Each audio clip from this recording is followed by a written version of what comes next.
All right, let's call the July 26, 2017 Planning Commission meeting to order. First item on the agenda is agenda changes. Does anyone have agenda changes? All right, we'll move on to item number 2, public comments for non-agenda items. No one in the audience tonight, so we'll quickly move on to item number 3, zoning revisions, housekeeping changes. I believe we're starting on 511 number 2.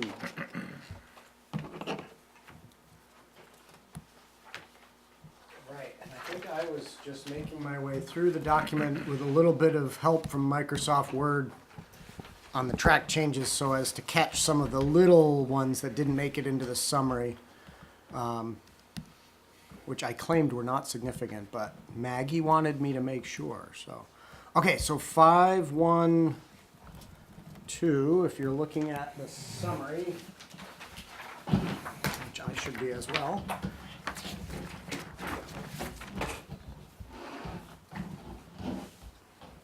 Right, so, let me get there on the digital document so I can put it up on screen.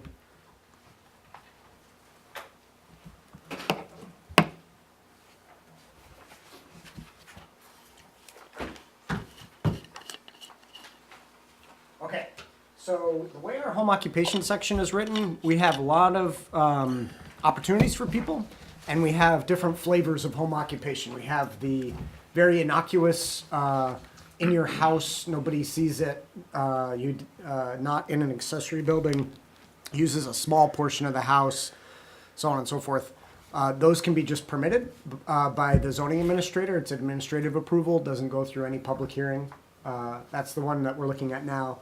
The next flavor is a conditional use home occupation. It uses more area, has more traffic, might have, a little bit more impacts.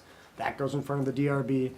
And then we have larger home occupations and cottage industries, which are even bigger still. So in this first flavor, the most innocuous of them, we realized that there was a loophole the way it was worded, or the way it is worded now. And so this proposed change doesn't look like it's a change if you read it, but it actually is. Under the strikeouts, you'll see that it's worded not more than 20% of the total livable floor area of the dwelling is to be used for the home occupation. The intent with that was to say the home occupation has to be a very minor portion of the home, right? But there are cases where people do home occupations in garages, and garages are not livable floor area. So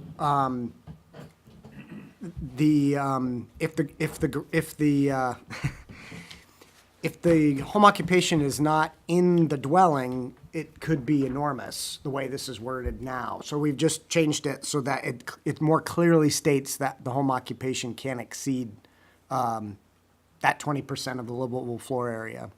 I don't know if you see the loophole that exists there, but our zoning administrator did. And so that's why it was reworded. Whether it's in the garage or not. Right. With the new wording, wherever it's located, it cannot be more than 20% the size of the house. Like I said, there are other flavors of home occupations that can be larger, but for these most innocuous ones that only require a permit, we want to make sure that the regulations meet what the intent was, which is small. So that's that. Let's see here. Oh, so the next change is more significant, and this one warrants some real thought because it made us scratch our heads a bit. When Peter was here, he noted this issue about traffic. The way the current regs read is there's a very finite, specific number of trips per day. So for these most innocuous home occupations that only get an administrative permit, traffic isn't supposed to be any greater than what would normally be expected in the neighborhood, but also in no event shall it increase by more than 5 vehicle round trips in one day. And then for the next flavor of home occupations, it goes up to 10, and then the largest, it goes up to 15. Peter observed, and I think rightfully so, that for home occupations on a very well-traveled road, this cap of 5 round trips per day is unnecessary. It's too limiting because there's so much traffic, for example, on 116, that if 20 cars that are passing by decide to pull in and do business at this home occupation on a given day, no one's going to notice the difference. It's not going to change the nature of the traffic because that's traffic that's flowing anyways. These are not Hannaford or Lampman's or Kinney Drugs businesses. These are home occupations. So typically they're not generating a lot of traffic. They're getting a lot of pass-by traffic. So in any case, you guys talked about this last year and said, yeah, we can vary it up and sort of take the road into consideration. So this was Mitch and my attempt to do that. And it's qualitative. It's not quantitative, what the proposed language says. It is subjective. It doesn't have a hard number associated with it, but it retains the language that says it has to be characteristic of the neighborhood, so that if you have somebody doing home occupation and they're, the neighborhood is seeing twice as much traffic as they used to, it wouldn't, there'd be a violation there, or it couldn't be permitted. Retains that language, but then it goes on to say, rather than having these fixed caps, we're just going to recognize that you can have more traffic on the higher traffic roads. So this language is copied into the other flavors of home occupations as well. Mitch and I went back and forth about maybe still retaining a set number and just making it a higher one, like 10, 20, 30 or something like that. By the Institute of Traffic Engineers ITE manuals, a single-family home on average generates 10 trips per day, which seems like a lot, but families, in and out, back and forth, multiple cars. I was just trying to do some math in my head, and I don't come up with near that. I mean, right. That's what they say, though. So when we're doing our analysis at the DRB level, we often use that as a starting point. So we could say for home occupation, you get an additional 10, and just you can get twice as many.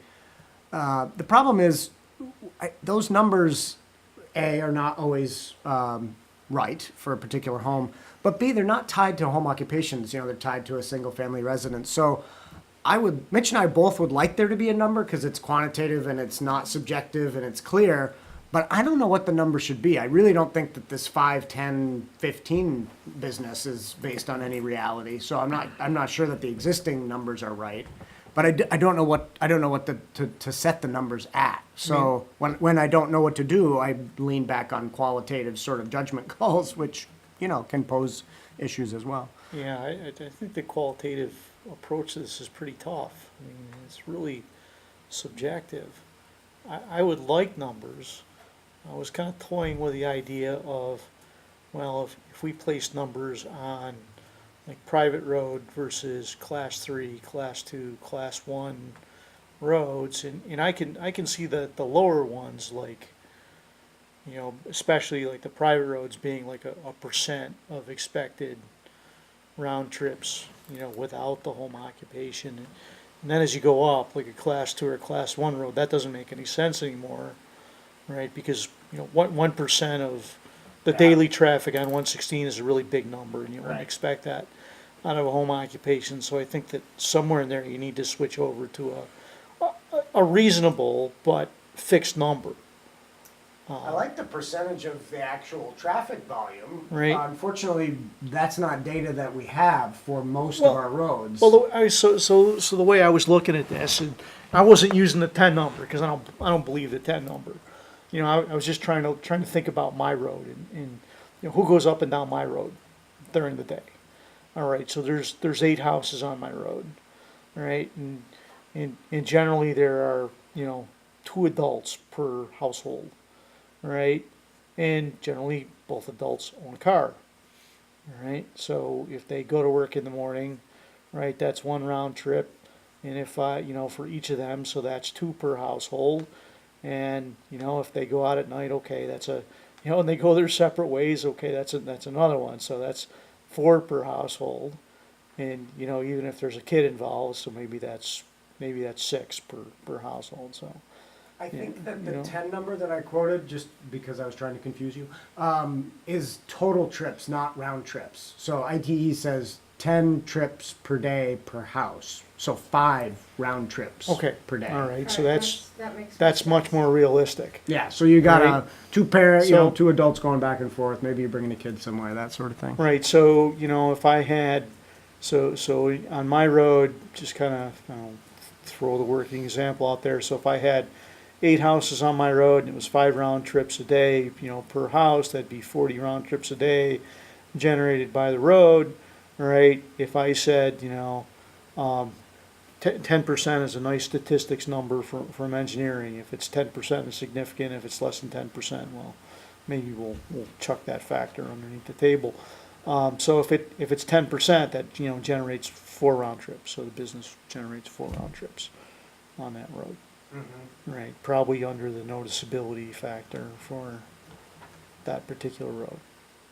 So, number of, number of houses times 10% for like a private road, maybe a class 4 or class 3 road.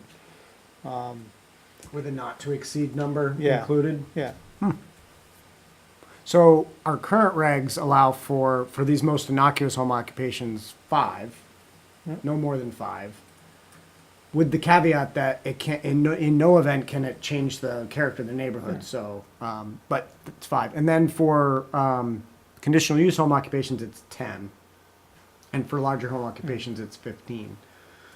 And I don't, like I said, I don't think those numbers are good numbers, but that's what they are. I mean, playing my own devil's advocate here, I mean, yes, we thought that, you know, something being on 116, certainly there's more traffic, it'd be less noticeable. On the other hand, it still is a home occupation, and it still is 20% of, you know, now it's 20% of the dwelling livable area, so this isn't a huge business, you know, it's not a retail establishment, it's not, None of these should, you know, should be big businesses. you know, They shouldn't be so- generating too much traffic. But we did just recently approve one on Pond Road that's a hair salon. Okay. In-home, you know, there are a couple folks in town that do that. And I think they're putting in 3 chairs. And they're doing it in an accessory, well, isn't it? No, it's an attached garage, I think. Anyway, you know, we made it clear to them that they had to come in under the 5, and if they went more than that, they'd have to come for conditional use, and they said, well, we're only gonna have one, you know, the owner's the only one who's gonna be working, we're not gonna use the other chairs immediately, we're gonna see what happens, so. 3 chairs and 5 people, Yeah, that there's seems, something wrong. seems a little difficult to make that math. work. But I'm just telling you, you know, what kinds of home occupations we see. We see hair salons, we see pet grooming, we have a couple of those. We see a lot of just woodworking. Doesn't Rob Bass operate out of his home? He does, yeah. He's an architect. architectural business. Yep. Well, yeah, I mean, there's, you know, there's service like a hair salon or a dog groomer or something like that where you expect road traffic, but there's a lot of businesses where, Yeah, there's a lot of home occupations you that know, don't generate someone hardly doesn't any stop traffic. into an architect's office all the time, Right. you know, or a woodworker's place all the time. Yeah. So if you, I mean, if you want to be conservative, you want to remain conservative, we can keep the small numbers, or do a percentage that might end up with a small number too. I'm trying to think how we could, if it would be appropriate to, maybe as you get into the conditional use review, to expand those numbers a little bit such that in conditional use review, one of the standards is, you know, impact on adjoining properties and all that, which you don't get with just a zoning administrator permit. So maybe it makes sense to play it conservative with these simple Yeah. permitted ones and open it up a bit more when you're in front of a board with a public hearing. I mean, that may be the better way to go, is to do the by right home occupation conservatively, you know. What if, like, say a home occupation gets, deliveries from FedEx and, UPS, you're saying one, down the driveway is 1, up the driveway is 2?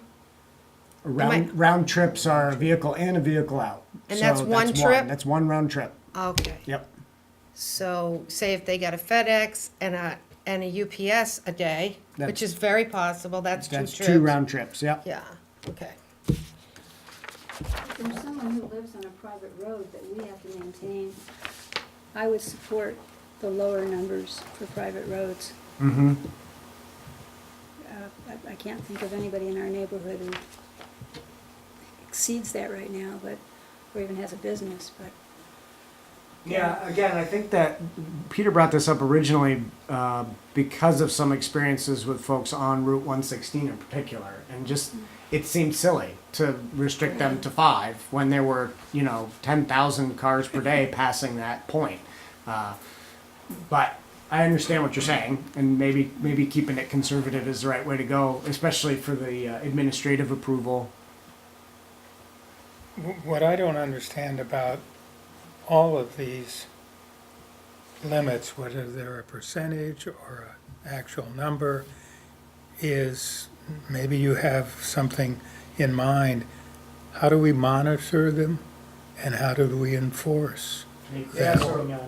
Yeah, it happens in 2 ways. So when the permit's being applied for, the question is asked. So the zoning Right. administrator or the DRB says, Somebody this is tells what you our they're regs gonna have 3 requires. chairs, but they're Tell only gonna me, use, tell me what your one, traffic's and gonna be, you explain your believe- business, and it has to pass the straight face test. The second way is that once the permit's issued and the business is operation, it's a zoning compliance issue, which almost always is neighbor complaints. So if somebody in the neighborhood says, my kid can't go out to play anymore because, Jane is getting 15 deliveries a day for quilting and, shipping, got customers coming, then we go and investigate and contact the owner and ask them to, explain. But it does involve some work at that point to get collect some data from the neighbor and or from just observations from the ZA. and how do you enforce that? What do you do when someone exceeds what their permit? Well, so it's a zoning Grants. violation. So the first step is we contact them and say, hey, it looks like there's an issue here. Can we talk? And then the next step is, hey, we talked and there really is an issue here. Can you fix it? And then the last step is, hey, we talked and we talked again and you didn't fix it, so I have to find you in violation. And Which means we pull your permit for your home up. no, that's not the way occupation? enforcement works. What happens is a notice of violation is issued, it's recorded in the land records. It makes it difficult to refinance a property or sell it because people want to see that there are no zoning violations when those things happen. And then it becomes up to the select board whether they think it's important enough to use the town attorney to follow up and collect the fines. The fines can be as much as $200 a day. So it's a fairly stiff potential fine, but it really is up to the select board. We can't collect that money. Only a court can order that money paid, so we have to take that person to court. So it has to go beyond just the issuance of the notice of violation. But a resolution, so let's say we issue the notice of violation. In that notice, we by statute, we have to tell them you have 7 days to cure the issue, and here's how you can fix it. One of those cures could be apply for a conditional use permit from the DRB for a larger home occupation, or whatever the next rung up the ladder is that might allow for them to have the amount of traffic they have, if that's potential. If it's not, if it's truly uncharacteristic of the neighborhood and there's just no way to permit it, then yeah, we're going to go down that take them to court route if the select board deems it worthy. Yeah, if somebody's getting 15 deliveries a day from UPS and other sources, how do they fix that? I mean, their business is obviously built on having 15 Yeah. deliveries a day. All of these- And that is 3 times their permit. All of these home occupations are premised on the fact that they're not going to have a large impact on the neighborhood. And so anyone getting these permits should understand that if their business grows, they may have to relocate to a place where commercial businesses are allowed, like the village. And that's just the nature of home occupations. As you get more and more successful, you outgrow your home, have to go find a real shop. Do you think it's apparent in our codes, maybe not right here, but somewhere in our codes, what the what they may have to deal with if they exceed their permitted amounts? I mean, we, Can someone look at our documents and understand Yeah. what the penalty might become? we, Or do we just sort of we tell people. throw them out there? We and- tell people verbally, but we don't have like a boilerplate cover letter that says, you know, if your business is successful, we cheer you, but, you know, you may have to do you relocate your, understand? yeah. So we don't, Might happen. we don't do that in writing. We just sort of explain that verbally. It's kind of implicit in what the regulations are, that, you know, here's, you applied for a home occupation, here's the definition of a home occupation.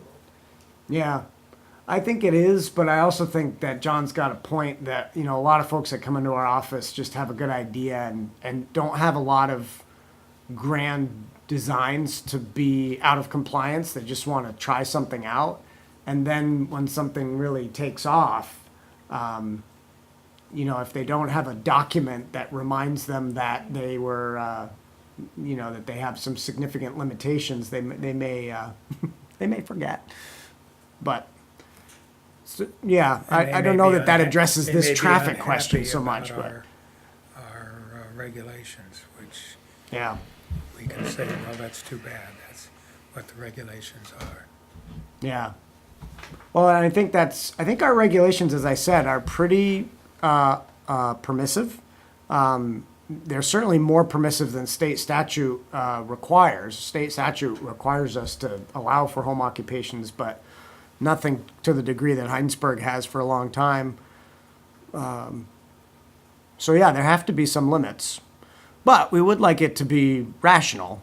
And again, this all started with the idea of somebody on Route 116 trying to do a home occupation that has, you know, more than the maximum amount of traffic that just didn't seem like it would be a big deal, given the overall traffic load. So, are you good with actually keeping the language the way it exists today for the administratively approved home occupations, which is the section we have up on the screen right now, and saving any monkeying of that language for the conditional use version of home occupations? Or do you want it tuned up even here?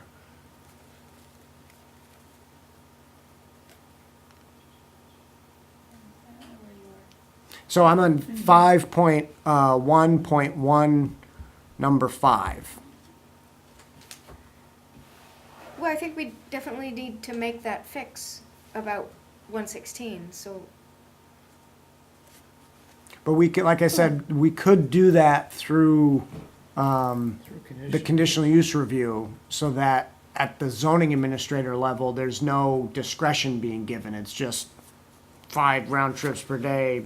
And if it's more than that, you gotta go talk to the DRB and then work that flexibility in that review, just so that if there's a public hearing involved, there's, you know, neighbors are notified, and, because none of that happens with the zoning administrator permit.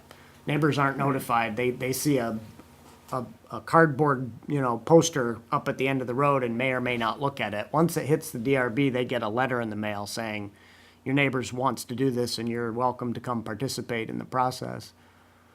I think I would rather go conservative here, because there's another avenue, right, to provide the flexibility. Yeah. Or it wouldn't necessarily be everybody on that road. Oh, in Be terms of the notified. notification, yeah, that's true. It would just be a butters, the way we do notifications. But at least there's some, whereas with a zoning permit, it's after the fact notification, just via poster hang up. I would keep it conservative, and then, like you said, there's a way out, because honestly, on 116, if somebody's complaining, you've got too much traffic coming in on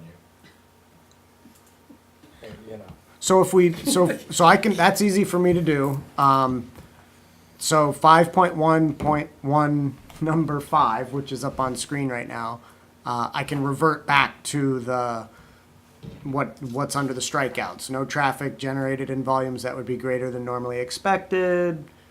In no event increased by more than 5 vehicle round trips. And so where we would think about changing it would be in 5.1.2, which is the conditional use flavor of home occupations. And it's specifically 5.1.2 number 4, which I now have up on the screen, which is exactly the same language. There wasn't any difference in the proposed language, but in the existing language, it bumps it up. Ooh, I was wrong. I thought it went from 5 to 10, but it went from 5 to 15 round trips. Right. But the difference here is that if you got rejected under 512 number 4, you are rejected. There is no other avenue at this point. Under plain home occupation.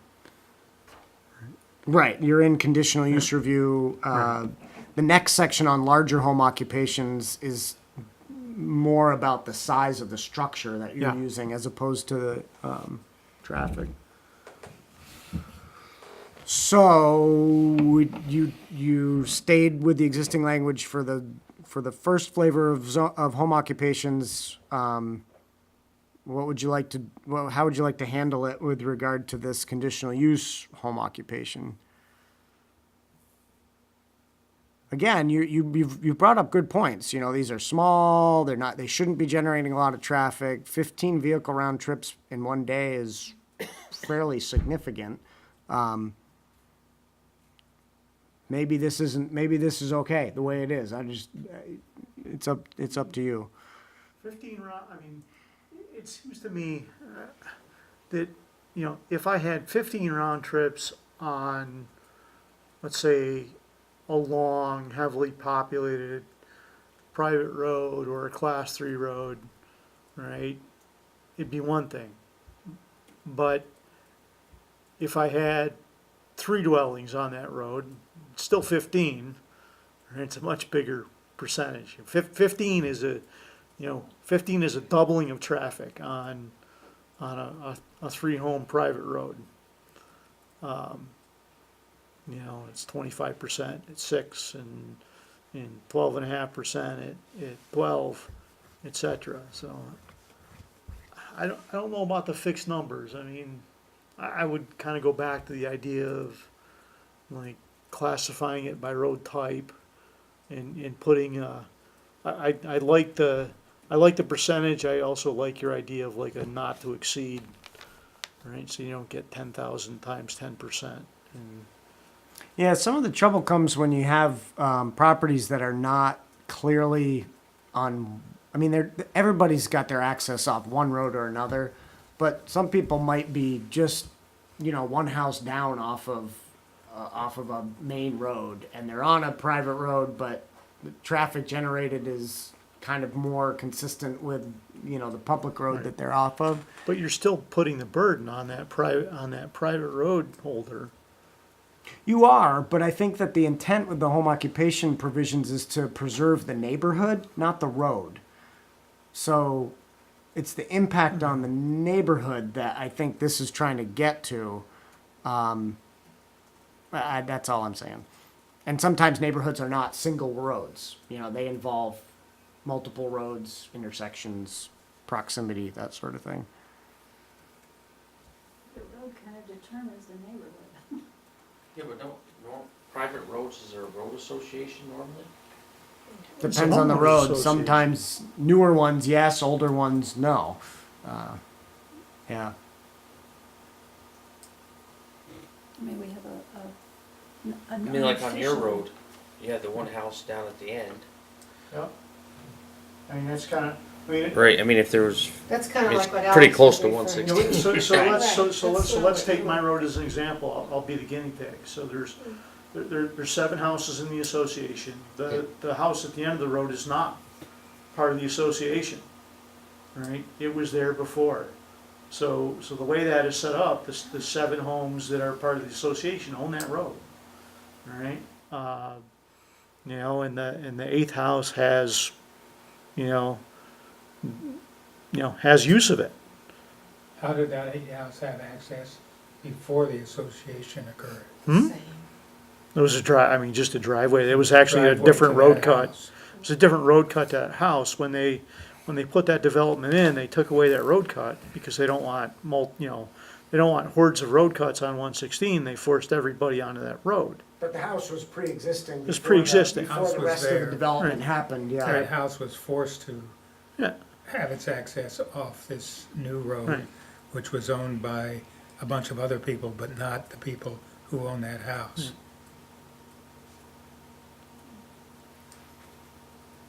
But they must have agreed to it through the subdivision, don't you think? Not necessarily.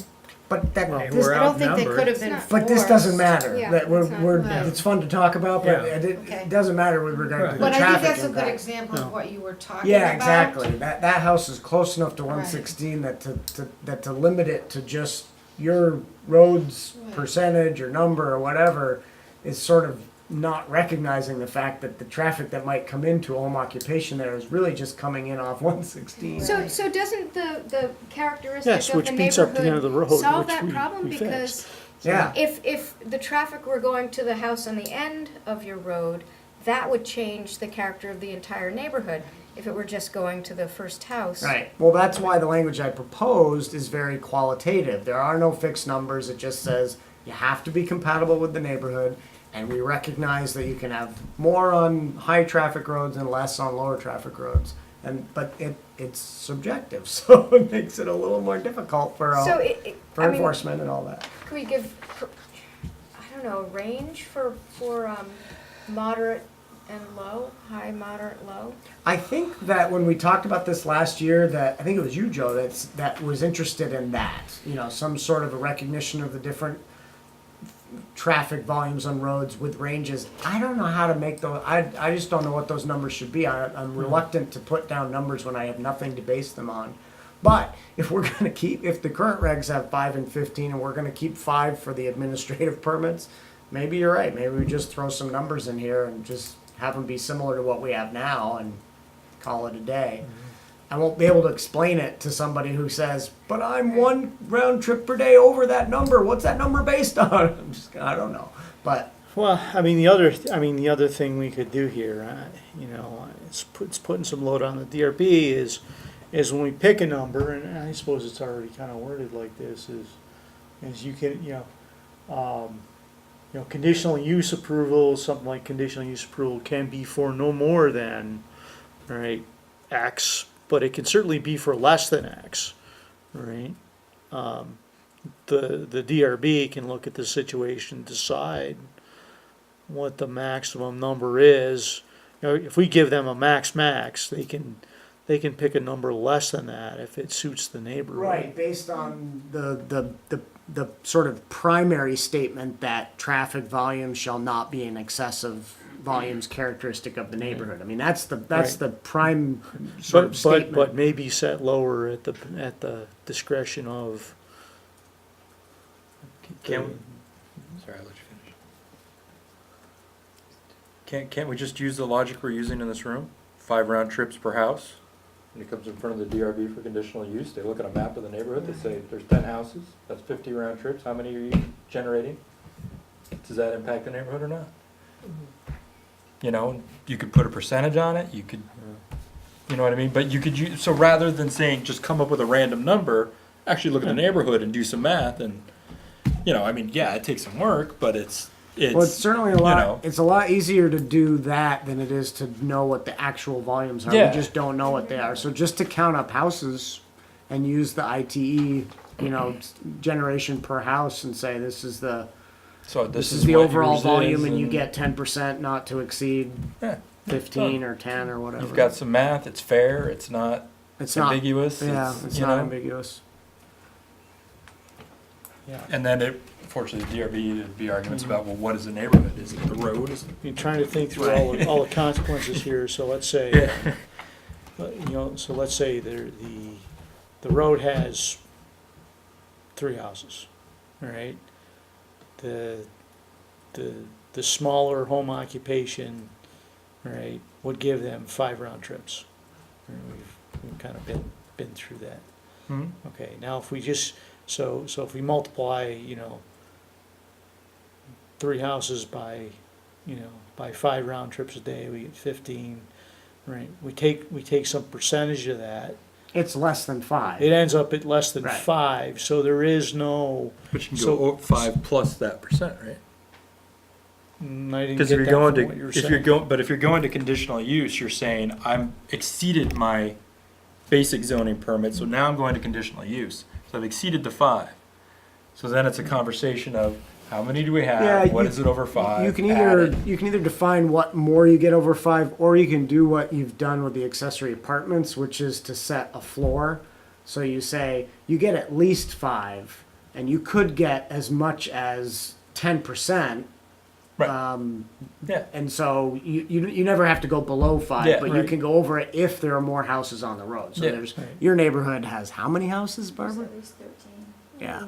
My point is that for very small roads, right, this conditional use will not give any Right. relief. They won't get any Right, relief. in that kind of, that kind of mechanism. Which is true, and under the current regulations, as long as it wasn't deemed to be out of character with the neighborhood, they could have up to 15. So it's interesting how you you try to find a more equitable way to do it, but you might actually be taking opportunity away from people on the smaller roads in the process. Maybe that's appropriate, though. Maybe you guys are looking at this If you have hard for the teenagers, first you time. definitely have more than 5 trips a day. That's for sure. That's what I was thinking. Friends, Yeah. I'm way past that, but I remember Not those my days. experience. well, I got a different one then, I Yeah. guess. 4 or 5 friends. And especially if you have 2 teenagers that are driving with 2 cars. Yeah. But I mean, Yeah. I would think like Everybody's certain different. businesses, like even a hair salon, I would think you could get an average of what one chair would generate a day. Yeah, well, they can I mean, come it up must with be those. kind of an average. They can come up with those. I mean, The could you question do a is, weekly average? what do we want to set the maximum at? Like, they can come up with what they're going to generate, but what do we think they should max out as?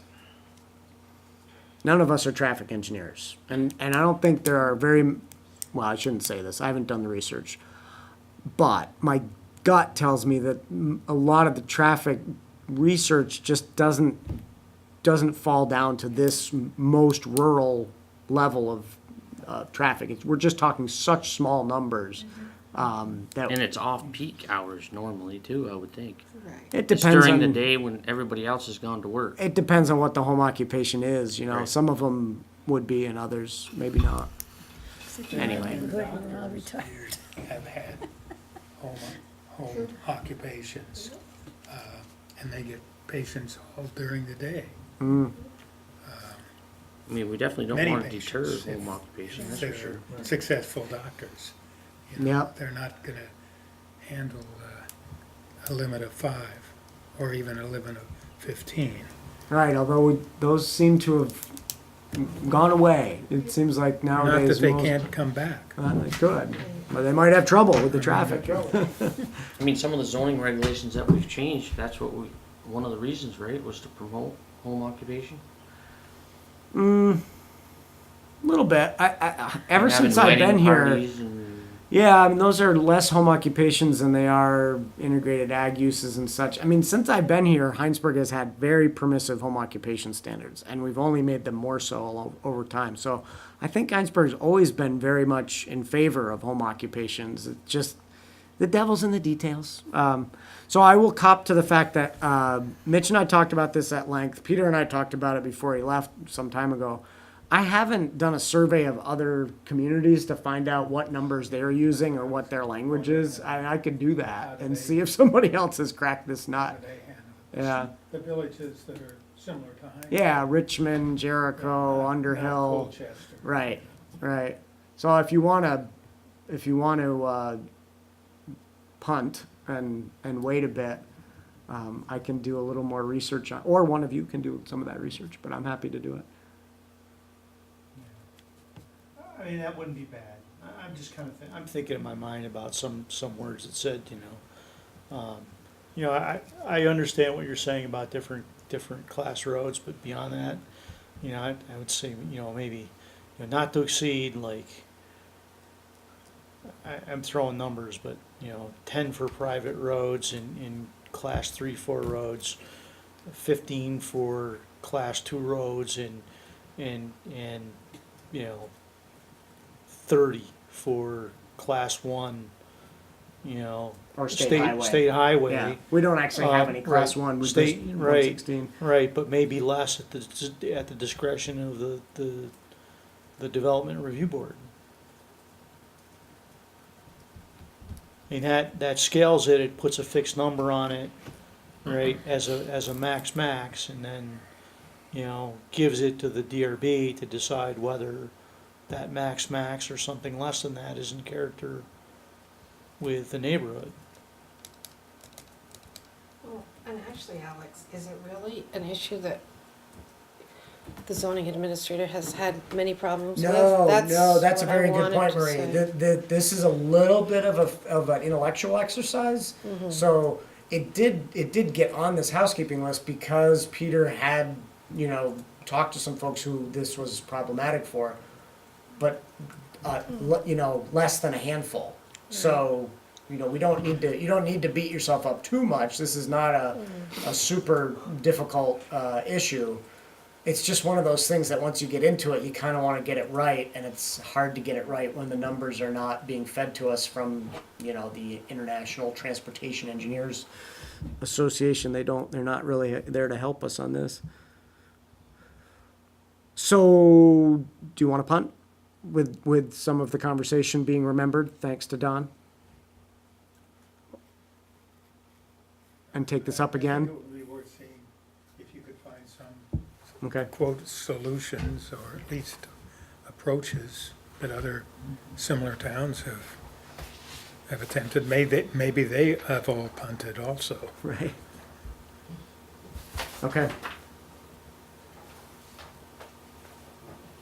Dennis, do you think it would be helpful to bring this to the DRB and just have a little conversation about traffic loads and how your board, The traffic engineers.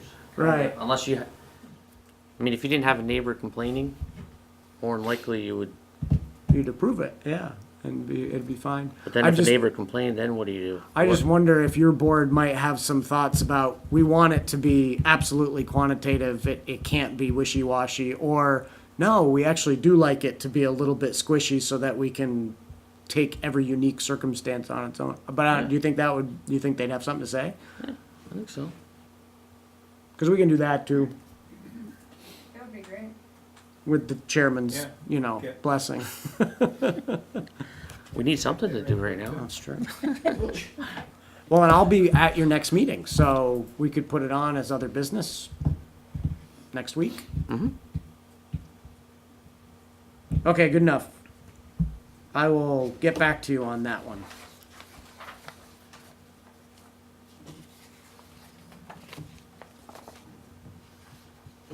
So, the next one.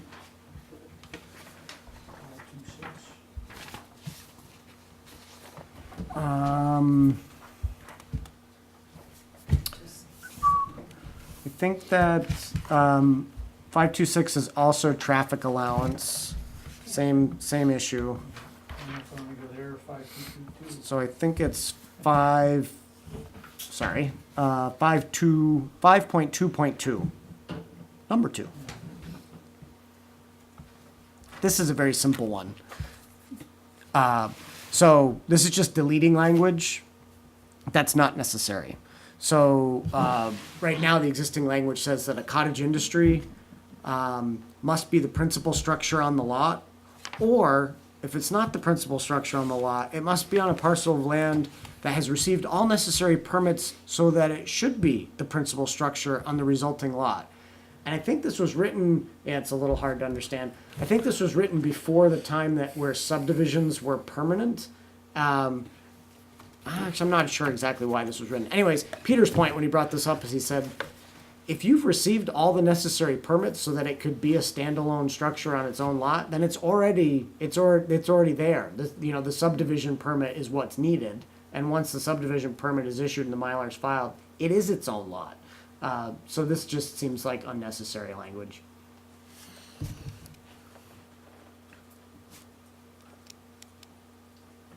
So if you're okay with that, or if you're not too confused by that. Opportunity to delete necessary words, I say we go for it. The next one is, let's see, 5.2.6 was the same traffic issue. Okay, I did sneak one in here that's not in the summary. 5.3.2 is up on the screen right now. This is regarding contractor yards. And we've not allowed these in the shoreline district. And if you remember, you probably don't remember, I mentioned that when we get to section 5.8, that the accessory use and accessory structure section of the regs has been greatly expanded to include the fact that home occupations are in fact accessory uses. And so all of the allowances in each of the districts that said home occupations are allowed, contractors' yards are allowed, those have been removed because they're all dealt with in section 5.8 now. So because of that, I wanted to make sure that we didn't change policy, and I wanted to be clear in the contractors' yard section that they're not allowed in the shoreline district. We've never allowed them in the shoreline district. So this isn't new policy, it's just new language in this section to be clear about that, given that the way home occupations are being listed elsewhere in the regs is changing. Does everybody know what a contractor's yard is? I will tell you that while Peter was here, no? Okay, so let me explain. So a contractor's yard is a home occupation, so you have to live on the property. But if you live on the property and you're a contractor, meaning you have a fair amount of heavy equipment, and the regulations define how much equipment you have to have, to trigger this section of the regs. So maybe you have an excavator and a dump truck and a loader and maybe a 1.5 ton pickup, or that maybe a box truck.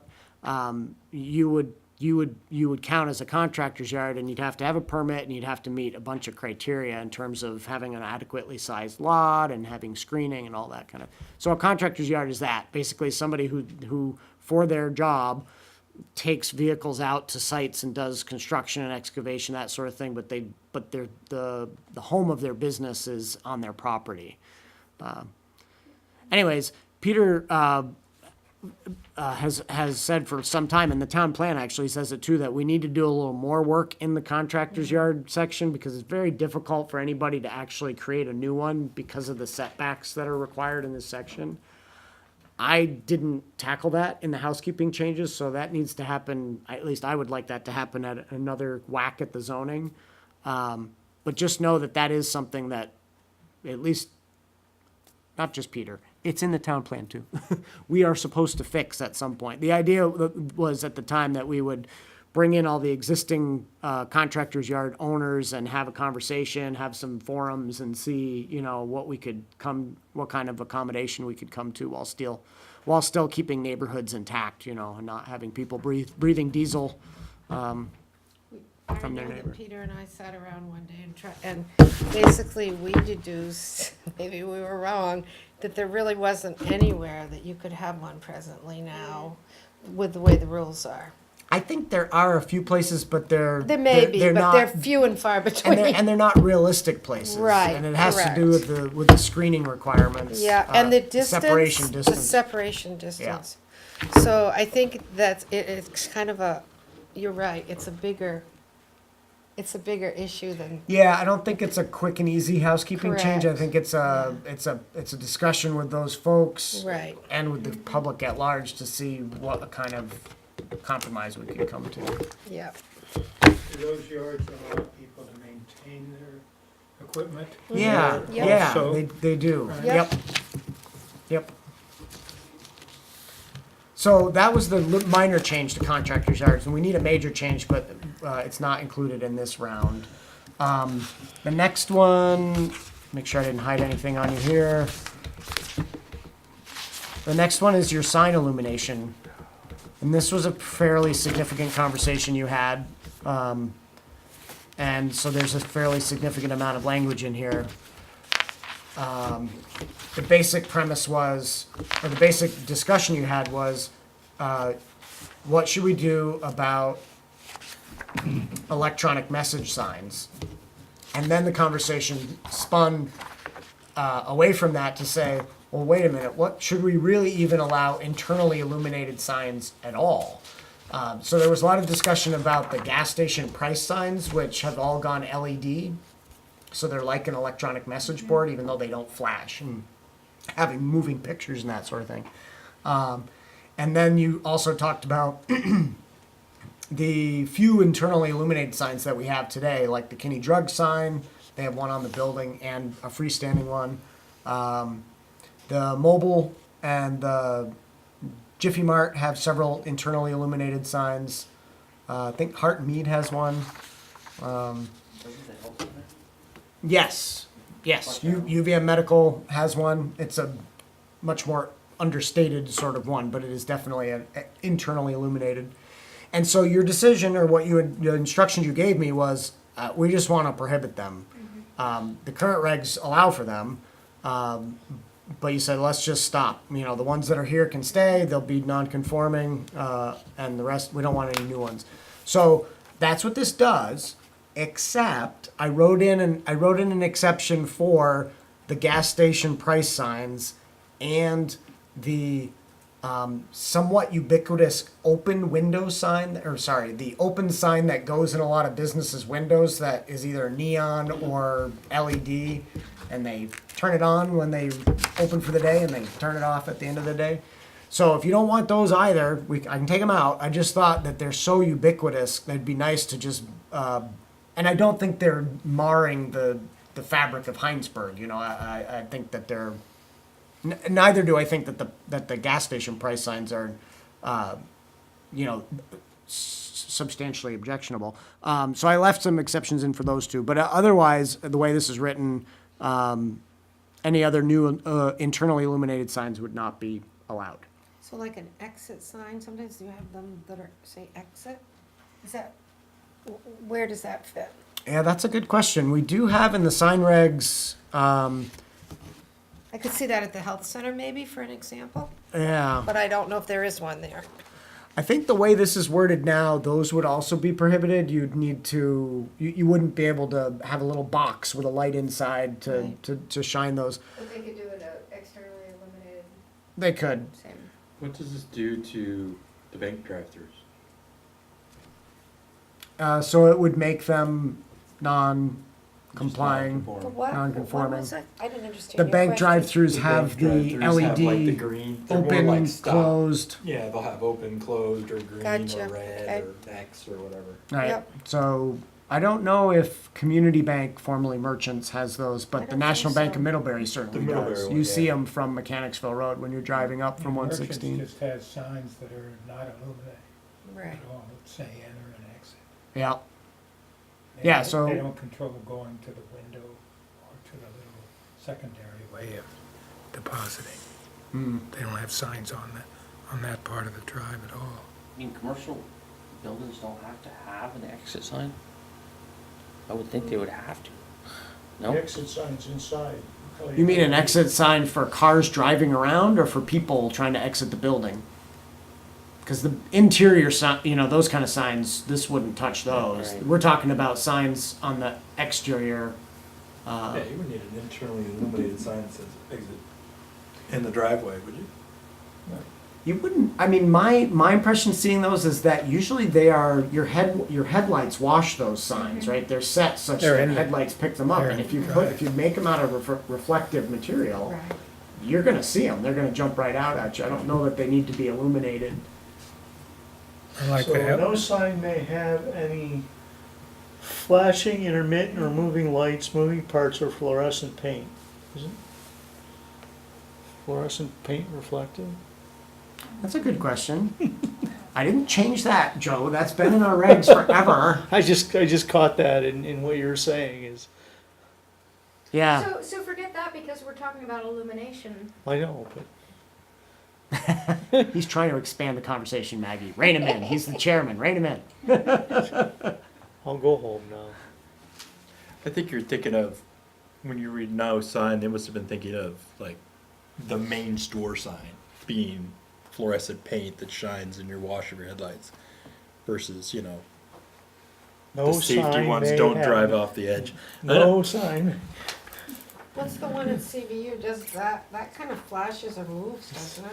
It changes, call the that? display changes, so that would be, Yeah. that would no longer be allowed. It's pre-existing, I think It- non it would that's become the a- least attractive one we have in town. Yeah, and Which I one? think your The one at conversation at the CVU. last School, meeting, yeah. which you weren't at, because it was before you were appointed, Mm-hmm. there seemed to be nods around the table that that sign wasn't really, I remember there was wasn't really the an best issue when they idea. asked for it, I think there was some discussion, that's my recollection. Oh, there was. A lot There- of discussion. There was, because And for some reason they got it. Peter at the time felt that it was, trying to remember how it was permitted. I think there was some discussion of it being like a community bulletin board or message. I don't know. There was some weird way that it was permitted, and this language would apply to all signs, regardless of how you might construe them, and just say no, you can't. Those no more of those. Yeah, it's, There was a discussion around the fire department wanting a Yes. sign Yes. that was going to be public information Yes. and so forth, and that, That almost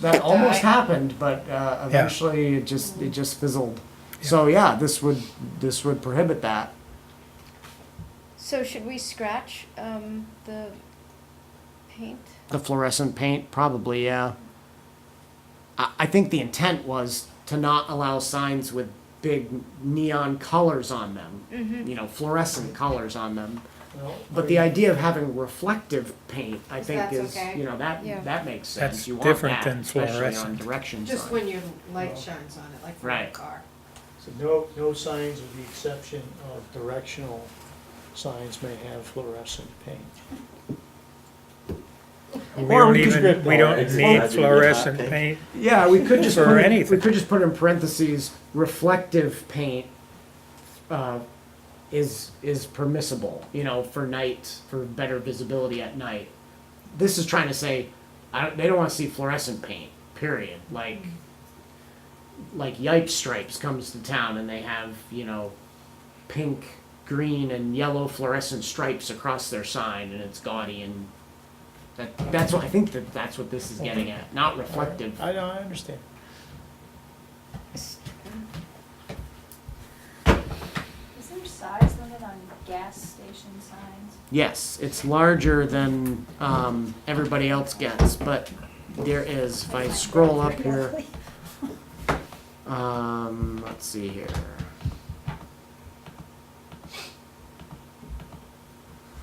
Freestanding signs.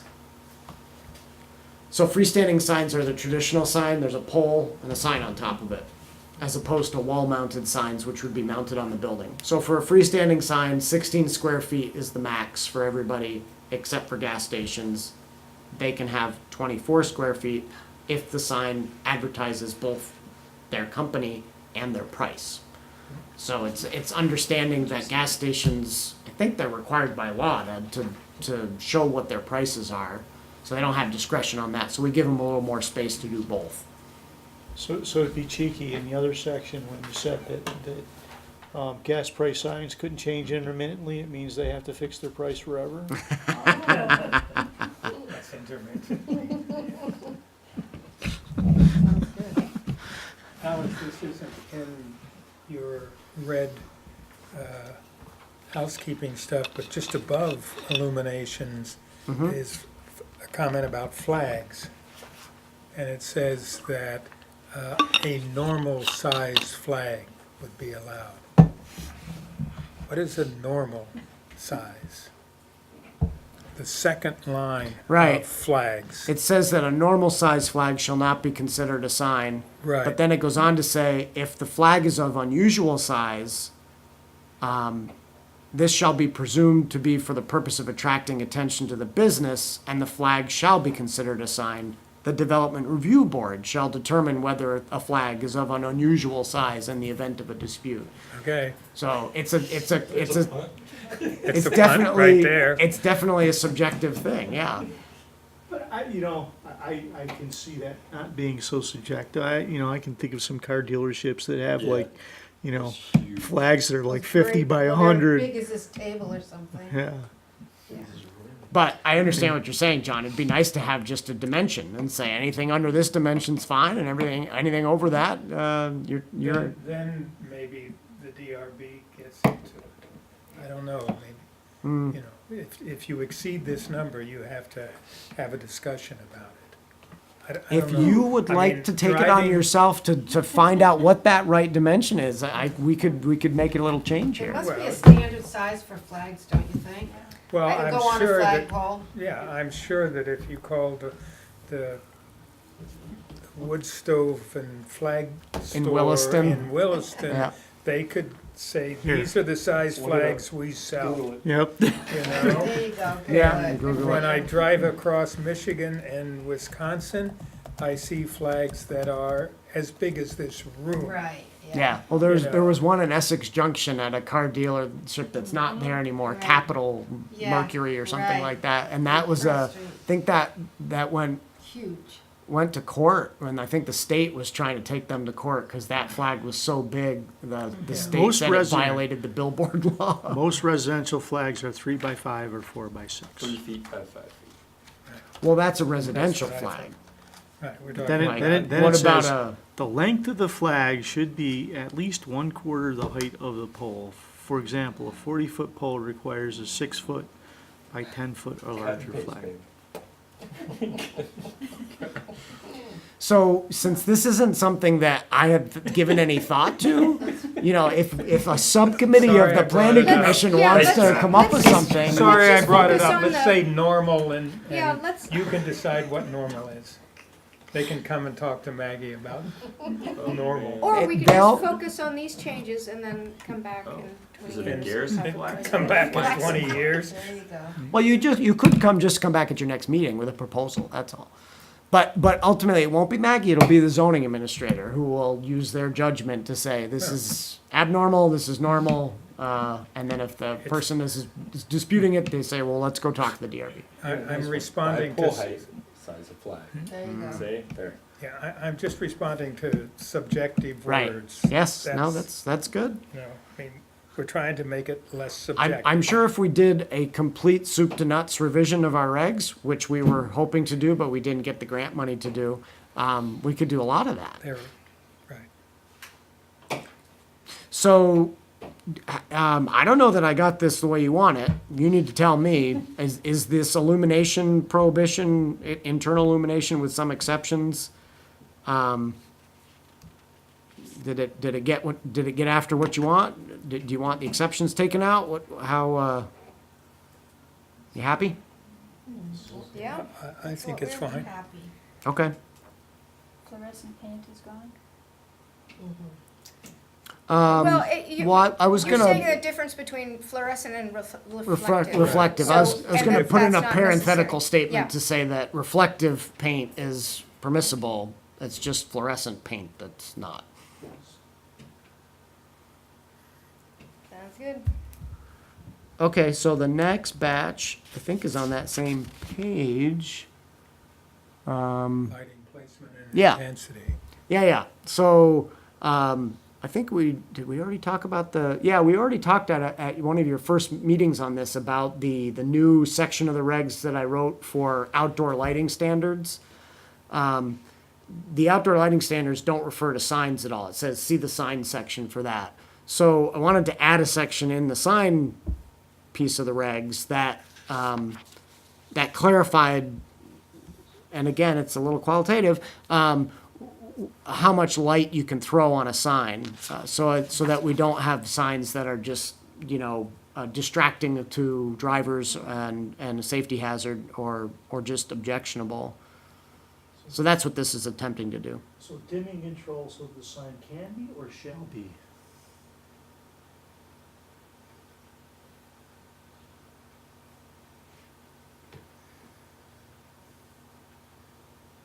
Can says make it capable of, shall says Yeah. it shall be Shall says operating in It this should, manner. it should be Shell shall. says it has to Yeah. be brighter during the day and dimmer during the night. Yeah, you're right. What It if should, somebody it just should be leaves it at shall. the same level, the nighttime level all the time? They're in violation if we say shall. I think you want them to be. So I have a good example of this. Probably none of you ever go this way, but on North Ave at Burlington High School, they have an internally illuminated message boardy sort of sign that changes and all, like CVUs. And it must have been an older one because it doesn't change. The brightness doesn't change. So they have it set for the daytime brightness because it has to be brighter during the day. There's a lot of ambient light. So once the sun goes down, that thing is just blaring. Like I drive by it and it's like hard to look at it. It's so bright. That's typically what you want to avoid with these Right. gas price Bright- signs. bright at night. Right. We want them to be dimmer at night when you don't need as much light. Again, the existing ones are They don't change. They don't have to do anything. They're pre-existing, non-conforming. It's when they swap those signs out that they'd have to install these dimmers.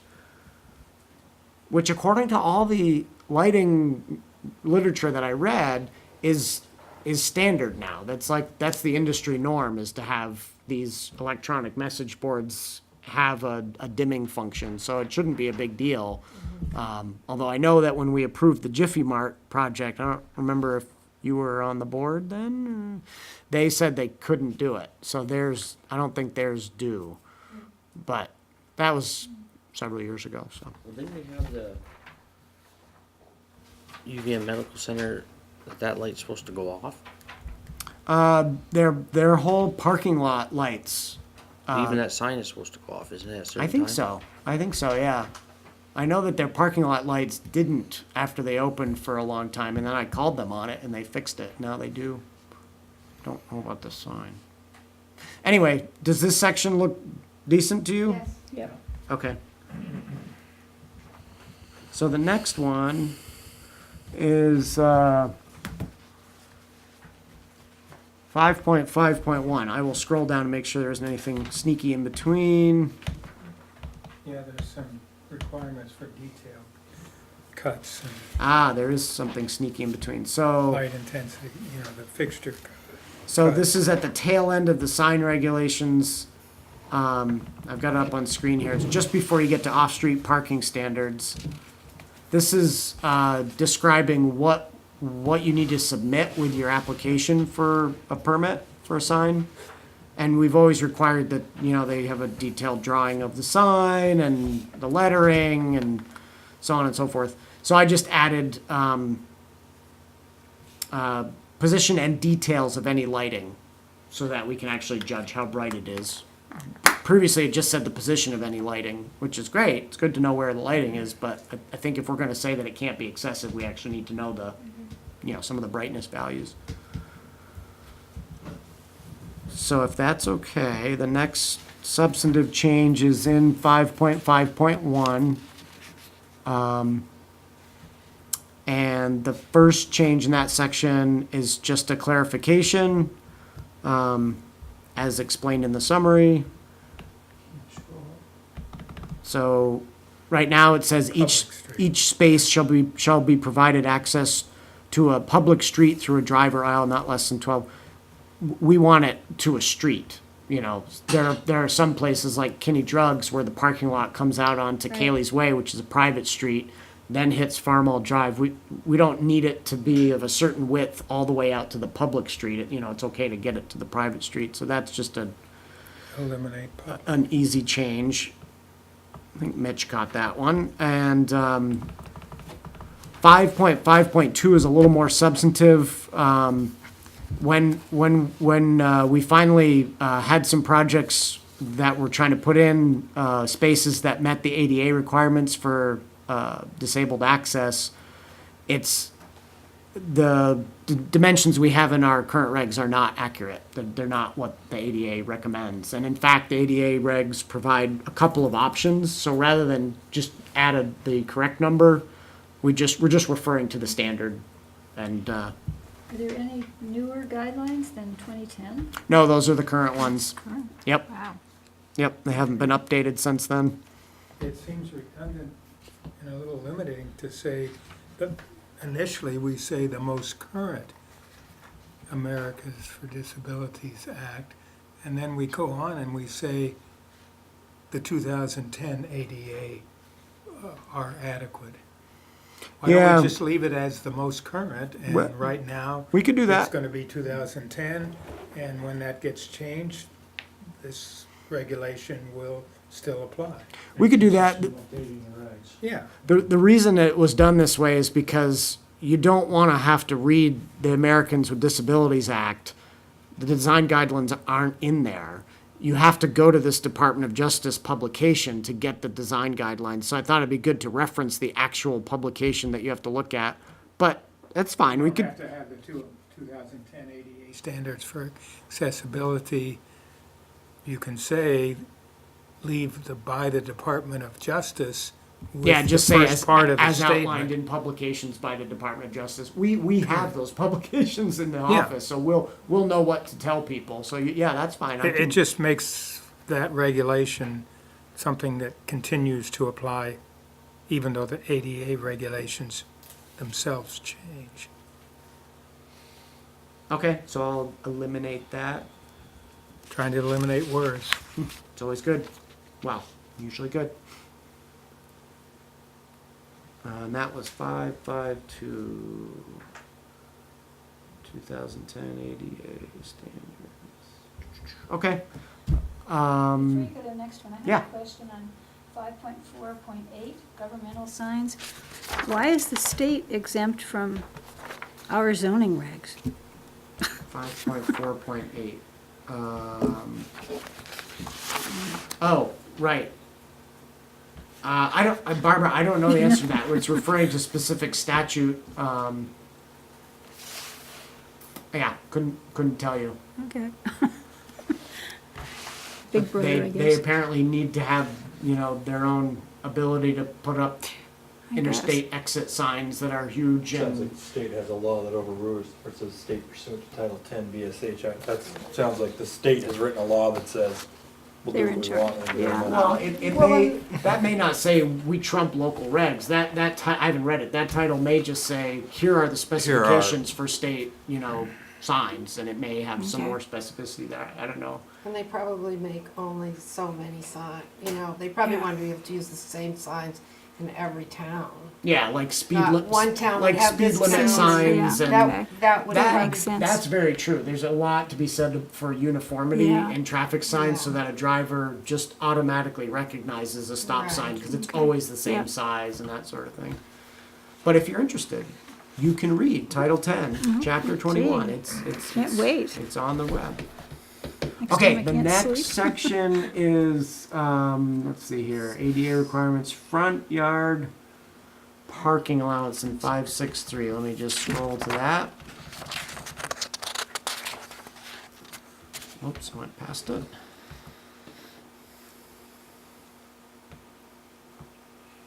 Okay, so this is in the section that's called Design Standards for Commercial Industrial Uses. And it is what it says, design standards. We don't have many, but we do have them for commercial industrial uses. And what it's trying to do is clarify where front yard parking is allowed or not allowed, specifically with regard to existing buildings. So we've had some issues in the past few years where renovations have been made to an existing building and perhaps more parking spaces were trying to be added in front of that building. And there was some question at the board level and also from members of the public as to whether that should be allowed. And if it was allowed, under what circumstances. So this is language just trying to attempt to clarify that. That in fact, these new parking spaces in the front yards of buildings are in fact prohibited unless they're well screened and approved by the board. In a way, though, it just tosses it right back to the DRB, right? It's definitely, it definitely puts the onus on the DRB to ensure that they are well screened. So we So don't, you've got the shall there, but they still need to. what's the rationale behind keeping the text in black after feasible? It says, if more than one structure served by the parking area may be located in the front yard of half of the structures. That's a good question, Joe. I hadn't looked at that. It's just something that's been there for a while and I just left it. I could see that working down where our business is, because we have several buildings. all on one piece of property. Right, but what does that even mean? Half of the structures? The front Yeah. yard of half of the structures?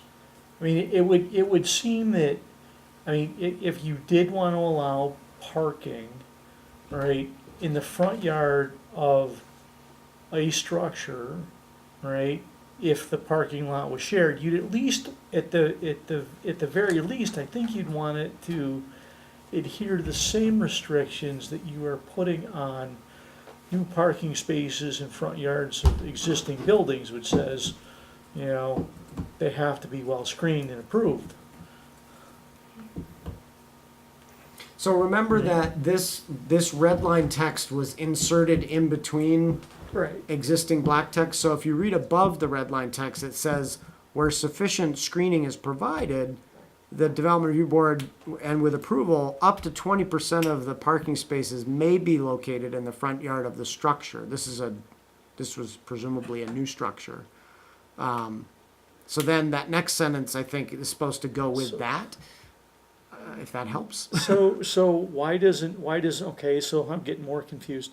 So why doesn't that black text up top that says where sufficient screening is provided, 20%, supersede the other black text that says if more than one structure is served by the parking area, the parking area may be located in the front yard of half of the structures? Yeah, I agree. That last sentence about the half of the structures, it doesn't seem necessary. Maybe we should delete it to atone for all the added red stuff you Well, certainly if we don't understand it, we should clarify it or delete it, because I agree with Joe. I don't really understand what it's getting at. It doesn't seem to be Yeah, so what if, adding anything. what if the parking area serves two structures? So I think you go So back what? to the top and say, You have to You have still sufficient have to screen screening. it, so You you can't can- have more than 20% in front. All of that still applies. Yeah, I Yeah. don't know why that sentence is necessary, the one that Joe's talking about. All right. Okay, rid of I it. will delete that. What is that? 5, 6, 3, delete. If more than one structure. So right now, we're choosing not to say anything about what kind of materials can be used for the screening. Wood, masonry, plant materials. Right. You I could, mean, You could be more you say specific. screening, that means somebody could put up a solid wood fence. Mm-hmm. And that would screen. it would very effectively screen it Right. if it was a. And that's another question is how solid or opaque is the screening supposed to be? And how high is the screening supposed to be? Is it supposed to actually screen a vehicle, a semi-tractor trailer? What, we don't say anything about that. And those questions came up with Mm-hmm. the whole idea of parking in the front of Yeah, the- Obashan and Automotion. And, Automotion, yeah. that whole thing brought up a lot of these questions. Yep. And what people tend to put up for screening isn't very solid when they use vegetative material, Yeah, It and- can be, like the and I think golf in those course screening. cases there was some recognition that you didn't really necessarily want it to be a complete 100% screen. Right, But you right. did want to break up the vehicle so that you weren't looking at a row of cars, you were looking at vegetation and above that, maybe tops of cars and business marquees and, that sort of thing. We wrote something up like that for the solar panels. Yeah, we did. I mean, should it say? Remember, we didn't want it to, Hide. no, it couldn't totally Right. screen it, just break it up. Yeah, absorbed by the surroundings. I don't know that you could use that same language in this instance. I mean, should the screening say I continuous? thought those regulations had to be. Continuous We're screening. using those regulations though. We had to blend them together For because industrial uses. we had to blend those. Right, but this is specific to parking areas. We don't have to have the same screening for parking areas that we have for solar.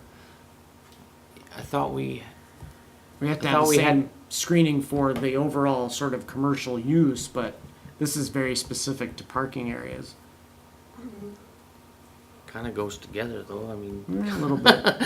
I would think. Well, anyways, what were you saying, John? You're Well, I talking was about saying maybe screening, we say, should be continuous screening, because sometimes people have said, oh, I'm screening this, and the shrubs are 10 feet apart. right. You can see And right between through them, you have a perfect view into the lot.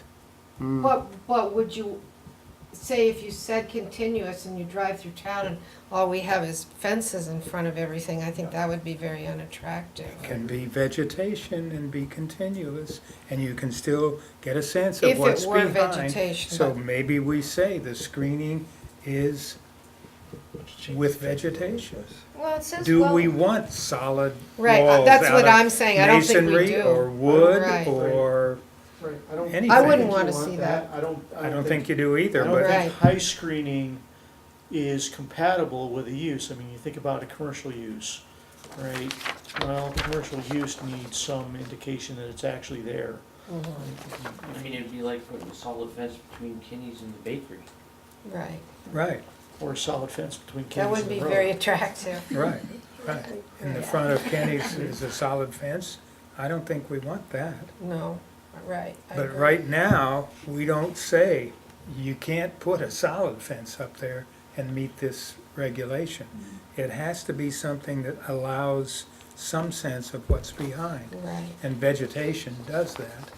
And I Well, know we- you we could can- use another kind of fencing that has slats that have space between, you know. We you can could get certainly into all make of this that. more specific and require the screening to be vegetation and to be, relatively continuous across the frontage or something, we can do that.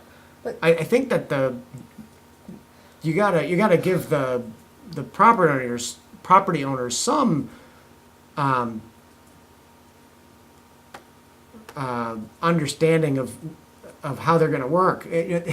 You're talking about, we wouldn't wanna see a stockade fence in front of a business. Well, they don't either. They're not going to do that. We've never seen that. We're not going to see that unless we have a very oddball use. And in those cases, maybe you do want a stockade fence if it's, they're storing something in that area and you really wanna, you know what I mean? Like the metal waste recycling operation on 116 north of the village?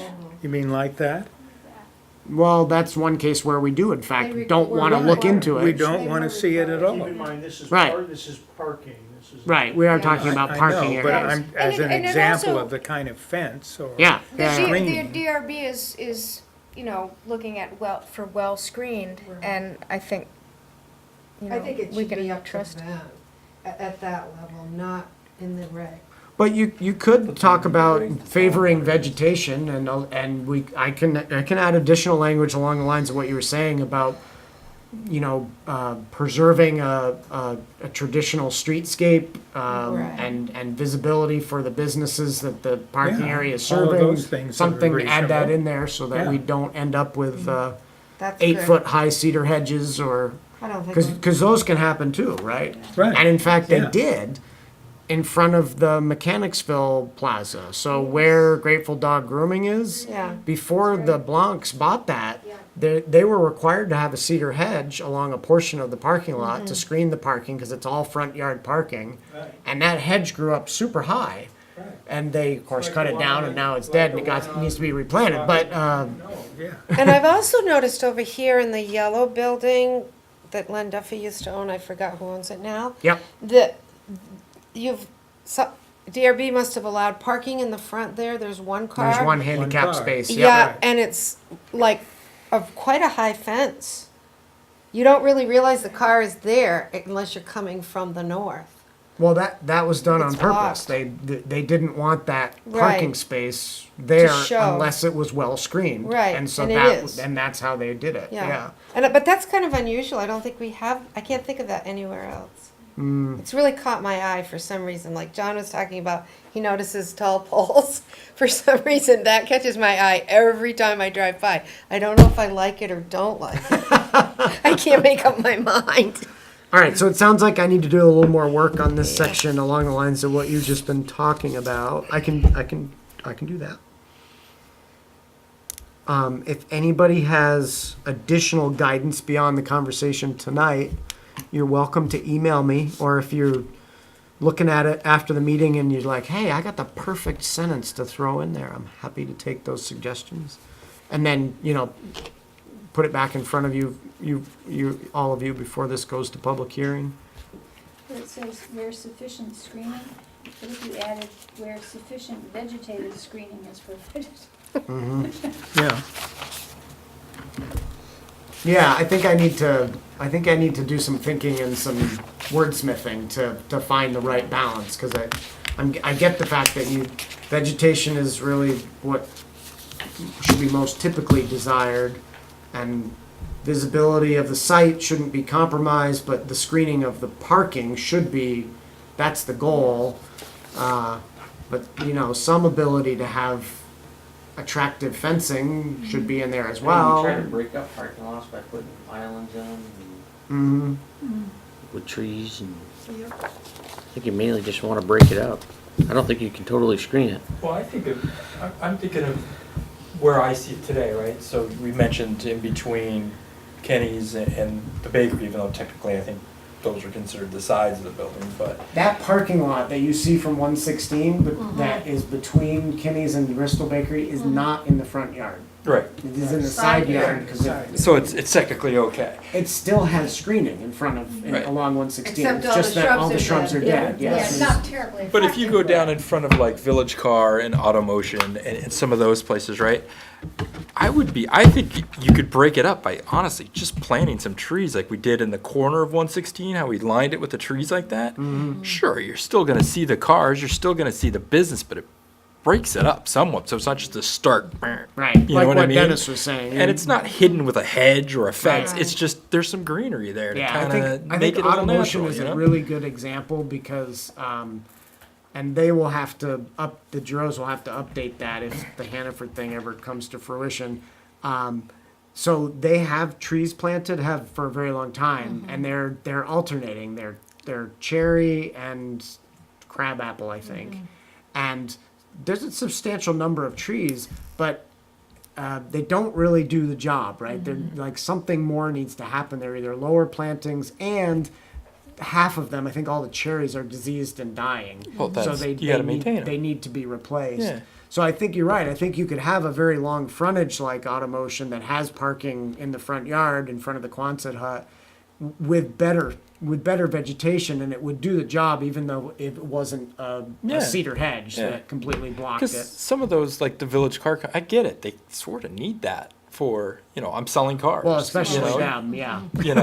But you could still put a row of trees there and effectively break it up. Yeah. But they would still get the ability to run their business without a huge, I actually think impact. there are some there, but they must not be the right kind. No, there Because you're are. not thinking that you see them. There are The way you're in talking. front of the car company. On they're the side, too. sides and front. But they don't, they're they're not sugar very maples visible. and Kinda, they're yeah. spindly. Yeah, Yeah. they Okay. aren't growing, It's a difficult site. I'm sure. In Look- fact, do we need to say something about when the trees or when the screening dies, you have to So Isn't that a nuts one? do we have that? we in have here? that in the Somewhere. site plan landscaping section. So yes, we do have that in there. Okay. So someday I would like to do a soup to nuts revision of these regs, because these design standards for commercial and industrial properties are somewhat duplicated by village area design standards in a different section of the regs, and then we have the site plan standards that talks about landscaping too. So our regs have been cobbed together over the years, and I don't know how to fix that through a quick housekeeping change, but just know that there is some of that in there. But we do cover that, John, in another section. Yeah, good. Okay, so I will work on 563 screening. Don, please tell me you're getting some of the details of what was talked about, because I'm gonna need your minutes on this one. See through still vegetation. Preferred There's always VCAM too, thankfully. That's what I was just thinking. Yes. But that takes a long time. It's takes much, forever. much easier Yes. to read Don's minutes because they're usually very good. Right. Say that louder in this. Right. Okay, so I think that was that. No. No, I guess there's a little bit more. So, right after that section we were talking about, there's a new red line number 1 that says gas station allowance. And I think, yeah, so hopefully this is fairly clear, but gas stations are a special beast. You know, they have canopies out front, and we just want to allow them to do the normal parking that they do and not get into the front yard parking problem. So that's all that's doing. Section 5.6.4, which is on the same page, just a little further down, simply deletes that reference to exterior lighting and says, look at the new section. So that's straightforward. Now we get to drive through windows. Didn't we already talk about this? Yes, last time. How did we get to that when it's in this section? I don't But remember. that was in the village before, wasn't it? I don't know. It must have been something Maybe else. not. In any case, we already talked about this, right? So you decided you're going to leave it in and get some public feedback, and okay. So I'll keep going. 571. This is an odd portion of the regs. It's the access requirements section, and it flows a lot from state statute, but we've done some of our own innovative stuff in here over the years as well. And I should explain what an access strip is, right? So a traditional lot, you know, the Euclidean zoning says you're supposed to have nice little rectangular lots that have a specified amount of frontage on a public road and a driveway that comes into them. Done, right? Well, as we all know, not every lot looks like that. So some lots are interior. They don't have any road frontage, and they access the public road through a right-of-way across somebody else's land. Or they're on a private road, and similarly have the private road is a shared right-of-way out to the public road. There are also some lots that have something called an access strip, where instead of owning a right-of-way across somebody else's land, they actually own a very thin strip of land that connects them to the road. Are you one of those, Dennis? Yeah, I guess, yeah. It would be like a handle if you were grabbing onto something and the bulk of the parcel is interior and you're picking it up by the handle. Right, good example. Yeah, although that does front on Mechanicsville Road as well, even though you can't get access to You it. want to get I access know, across I know. the canal? But How many years will that take? you're right, lot 50. It's a walkable village, that's right, it's pedestrian. But yes, Yeah. lot 15 is an example of a lot that has an access strip out to Commerce Street. So in any case, that's what an access strip is. Some lots in town have them. We don't see a lot of new lots being created that are with that, but it's possible. So there's always been a little bit of confusion with regard to how do you calculate setbacks from roads and access strips and all the rest of that kind of stuff. So in 571, number 3, we're deleting a sentence that says that an access strip shall be considered a right-of-way for the purposes of setbacks. We don't want to create front yard setbacks from an access strip on the adjacent properties. That's just not a good idea. And it's never been, we've never compelled that, but this sentence makes it sound like maybe we could. And so we would like to get rid of that so as not to add any confusion in the future, especially as we get new zoning administrators who have to try to read these things and understand them. Also, in number 4, you'll see that there's this exception that says, hey, if you're a lot that was here before zoning came into existence and you're served by an easement or a right-of-way that's less than the minimum 50-foot width that we describe above, you're okay, and you can still develop your lot. Well, that language never had the access strip inserted in there too, so that if you're a lot that existed prior to zoning and and your access is via a strip that isn't 50 feet or 60 feet wide, they should also still be able to develop. Otherwise, we're effectively denying them use of their property. So Peter wanted that access strip added to that exception in number 4. And I wanted to delete the one in number 3 so we didn't have confusion about setbacks with regard to them.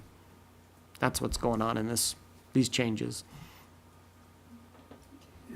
Is the access strip actually owned by the larger The lot lot that that- it's giving Yes, access to? Exactly, yes. If it wasn't, It's it not a wouldn't be. right of way. It's not a right of way. It's not an It's- easement. it's owned actually land. owned. Yeah. It's part of that lot. Right, so. That it's providing access to. So they or own lots. that 50-foot wide strip of land, or the, Yep. in some weird cases, the 20-foot wide strip of Right. land. Yeah. Okay. So if you're all okay with that, that's access strips. Not really a big change, just some clarification. Very minor comment, Alex. Yes. Under 573, the second line ends with by access easements of as little as 20 bink. I think you should write feet. Feet there instead of the instead abbreviation for it? abbreviation. Okay. People don't all know what It that actually means. looks like an apostrophe, not feet. But if you change that, you Well- gotta change it in the whole document. And actually, there is, Not unless somebody tells me to. there are some sentences that do say 50, Yeah. it says feet. Again, You yeah, know, this just 40, 50 years of zoning Of regulations. accumulated You stuff. make changes and people don't use the same Well, if we ever style. get Right. that grant, then they Yeah. can take care of all that stuff. You can Right. do a search for that little mark. I can, Right, that's exactly. actually pretty Little easy mark, to and do, then- yeah. I will do that, change 20 feet to feet and do the search. But I Search. think Alex doesn't have enough time to do the search. It's- He's I- always so busy. The searches are actually Yeah, very the- satisfying because the right. Microsoft Word does it for actually you. does just it, like and then you- find and Yeah. replace, You just find go and boom, replace. It boom, makes you boom, feel like boom. you're doing something that, Really getting something accomplished. Yeah, But your time is better used. I You think, need to- Alex. Then the stuff that need you to proofread if didn't you want do to a change. global Yeah, change because yeah, exactly. because, Especially if it's a legal document. Yeah, it possibly could be dangerous. Right, you're right.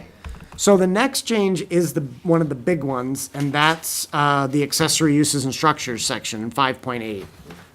So I've mentioned this several times.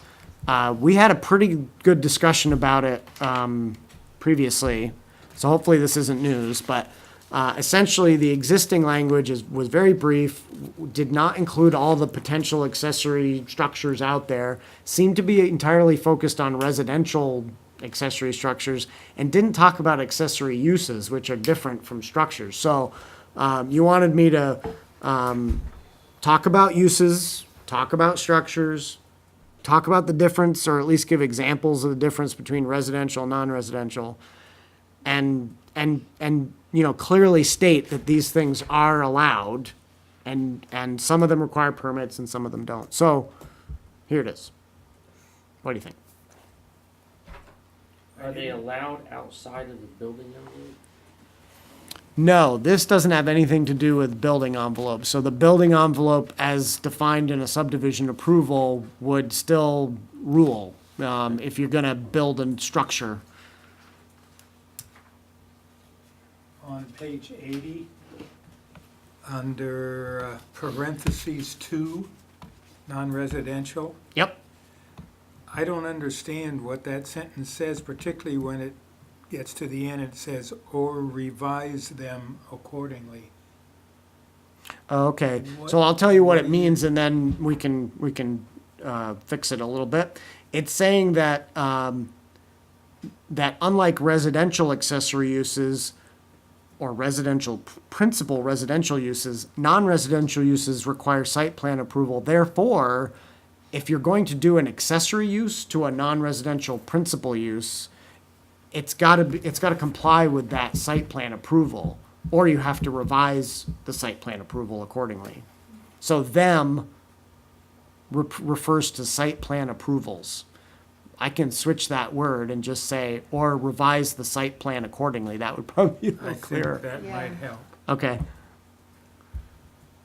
I didn't know which Yeah. them you were referring to. I understand. It's not, I'm glad that there are other eyes and not just the person who wrote it looking at this. 5, 8, 1. What do you call a place if you own a house and then you own another house next to you? But it's, the land's all together?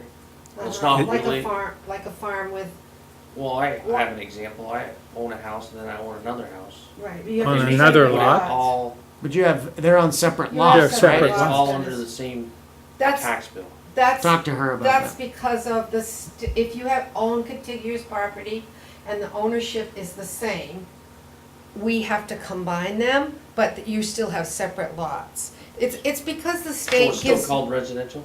yes, and the state gives my office money every year to do the work, and I think when you combine them, they have to give us less money. But Well, and I think it's I think important that's the reasoning to behind it. remember that for taxation purposes, the difference between a residential tax rate and a non-residential tax rate, That's why I was wondering. I that thought it has, was called that has we break nothing, that out. that has nothing to do with these residential and non-residential designations. So you can have your own house on a lot, and that's a residential tax rate. You can have another house next to you on another lot that you don't live in, that's a non-residential tax rate. But for zoning purposes, it's still a residential use. Yes, The different definitions there. and, yeah, so they're separate lots. I think we do have some lots in town where there are two houses on one lot. But I think that goes back to when people were farmers. And there, well, Ruthie Ayers is an example. She's had a trailer, it's removed right now, but it was allowed because they were farmers and then it stayed. So what else do people have for questions or good corrections or? Page 80, a little bit further down under non-residential, number 3, animal houses providing the use does not result in unreasonable noise or odor, da-da-da-da. That's, I would beg to keep that in there because we had a neighbor who got pigs. Mm-hmm. And the wind would blow and it was wonderful. Then they got a rooster. Right, so the reason it's out of there is because we've never had jurisdiction, even though the regs talk about that. We don't govern agricultural uses, and until the select board adopts an ordinance on that front, zoning is not the right way to do that. You know, some more urban municipalities have adopted chicken and rooster ordinances that stipulate, you know, you can't have roosters or you can only have one or whatever, and you can't have, you know, swine or we've never done that. So we have some wording somewhere in the regulations about, this is gonna be incorrect in wording, but when it's a farm. Or at least I know we've wrestled with language like this before. In this, we're dealing with a section on incidental use. Right? So if it's incidental, is it really an agricultural use? plus, do we have the definition of what a farm is? We 25 chickens? we do have a definition for a Yeah, commercial that's agricultural operation. But- But again, I'm telling you, we don't want to go there in zoning, and we never have. Even Barbara, even though this section has been in the regs, when people have complained about that Doesn't have any exact thing, our answer teeth. from the planning zoning office is we can't enforce that. Talk to the Department of Agriculture, and if you don't like it, go talk to the select board to have an ordinance written, because it's just not enforceable. For example, someone puts up a chicken coop, and they have 10 chickens, and one neighbor thinks they sound great, and the other neighbor gets the wind and thinks they smell terrible because the person who has chickens doesn't clean the coop very often. Well, or the neighbor next door has a pig, keeps it up great, slops it out, there's no smell. You know, it's very difficult to get after people, and I think to a large degree, this may be a little bit of my personal opinion, Hinesburg is still a rural enough community Right, that's what I was that gonna I say. don't think we're ready to start telling people they can't have backyard animals, you know? When we get a little more developed, maybe in the village someday, we might want to have that, but I think But with that said, people do come in and complain about things you're talking They do, about. yeah. There was a property You're not on alone. the Richmond Road that Yeah. was particularly bothersome. Yes. But to be honest, it had nothing to do with animal houses, which is what this talks about. It was the way they were managing the animals themselves.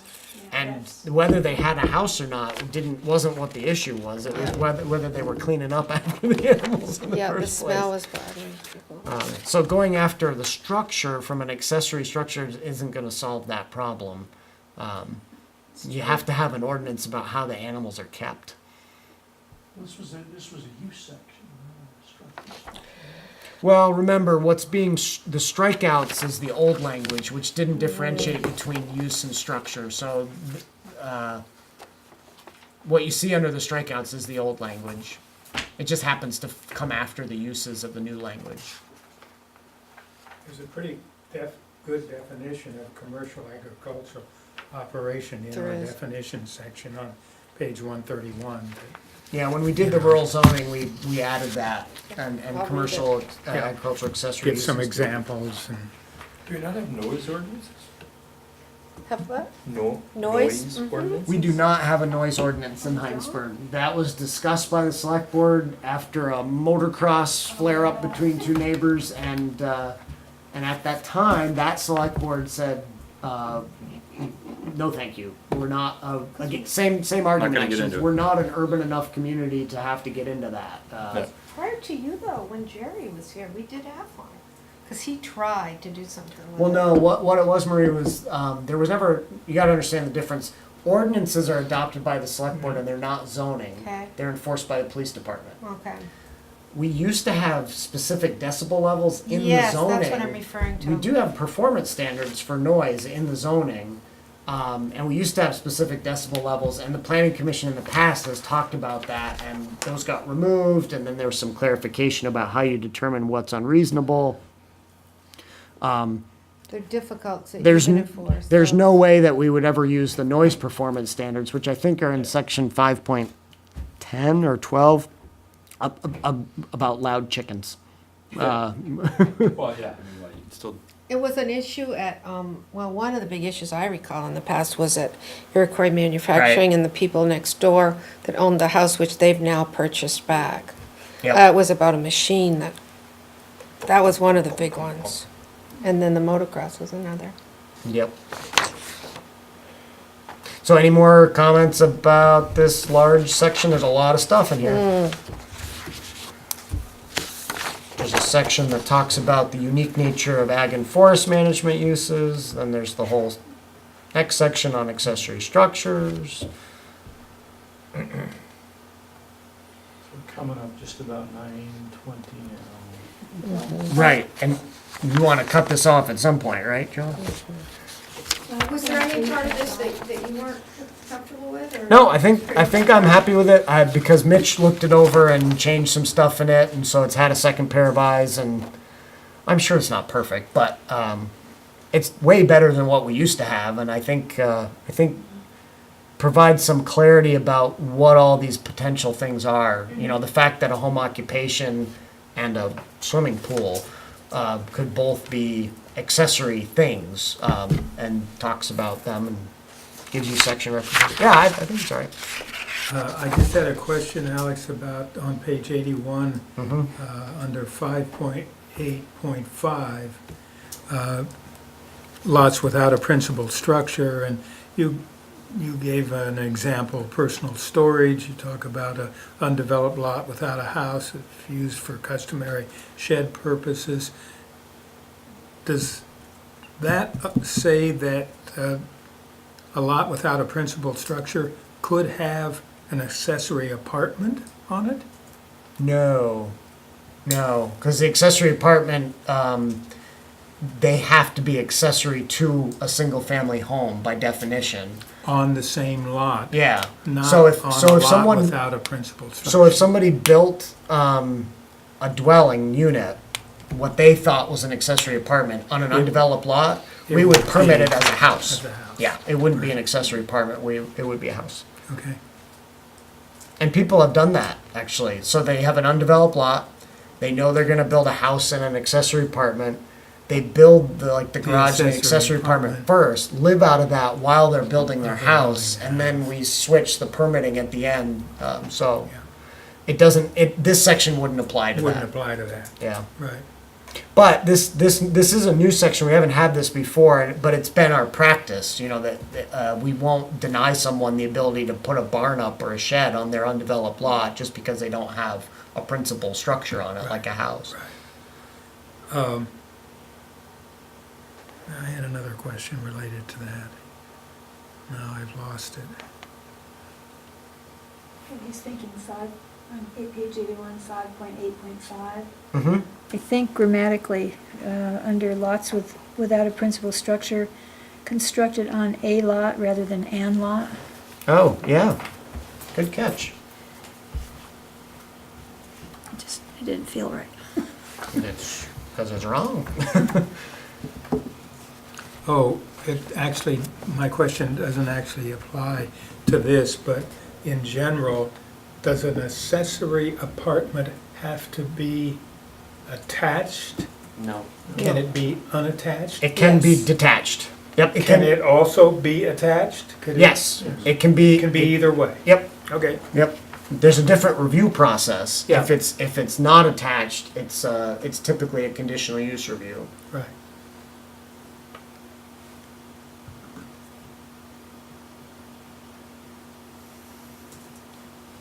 All right, do we want to move on to minutes from the 12th?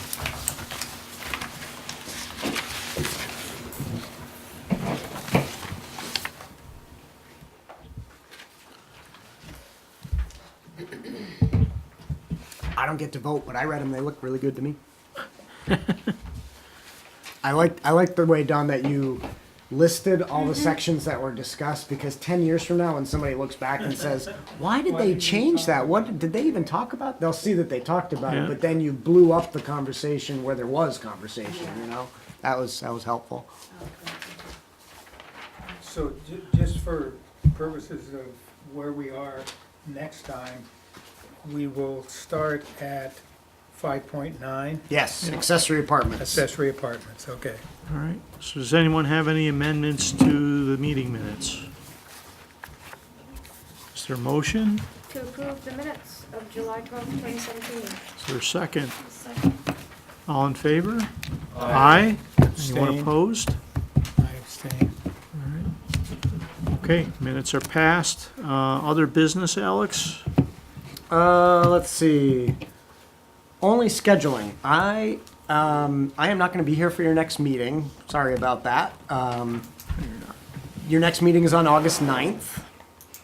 So I wanted to discuss with you what topics you'd like to have on the agenda.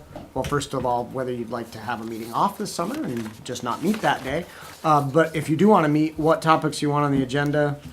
And so that way I know what to prepare prior to me leaving.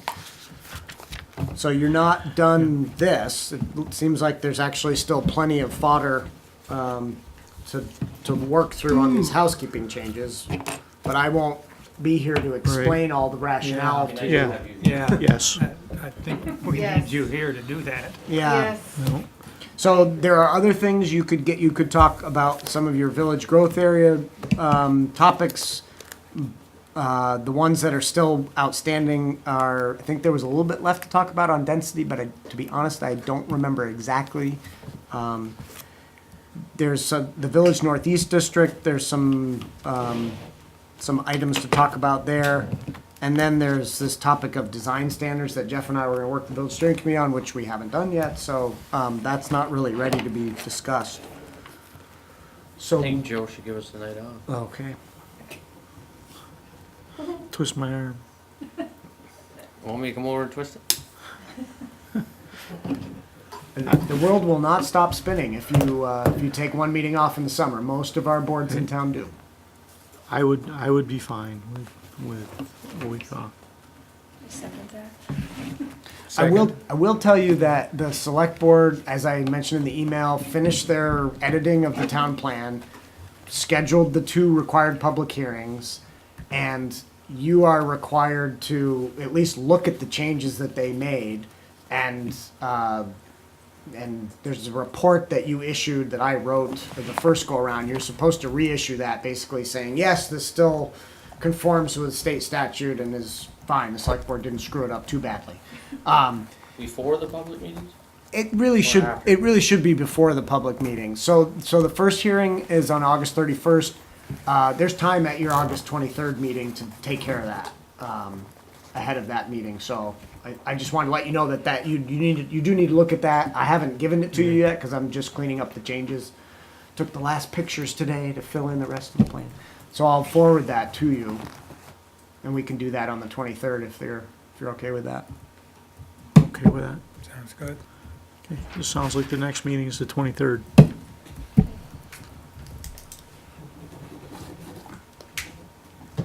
That's all I had. I mean, the only thing that I had, I heard on the news the other night that Sunset Villa is for sale. Yeah. Yes. Yes, so I can give you an update on that. The fellow who owned it lived out of state. He passed away. His heirs are not looking to hold on to the property. So with mobile home parks in Vermont, owners can't just sell them. They have to provide notice to the state, and the residents of the park have to be given a certain amount of time to make an offer, essentially, or work with a nonprofit to make an offer. Doesn't he own St. George? too? Yes, so Yes, he this does. this fellow owned a park in St. George and in Hinesburg, and he's selling both of them, or would like That was a to. lot more than that too, some out of state. So, so they had, there was a meeting for the residents, I think it was at CVU last week or the week before. And, the last time this happened was Triple L. And, our Affordable Housing Committee was very involved and helped the residents, and, a nonprofit, mobile home park owner from Addison County stepped up to say, we'll work and try to buy the park if the residents want us to, and they did. They did want them to, but the funding, they needed funding, so the town actually stepped in and applied for a grant to help make it happen, and we did not get the grant. So that whole sale went away, and the private sale of that park went through, and so there's a new, there was a new just private owner. So with Sunset Villa, the same thing is happening. The meeting with the residents happened, the Affordable Housing Committee was there, willing to provide support, and the residents have to have a vote.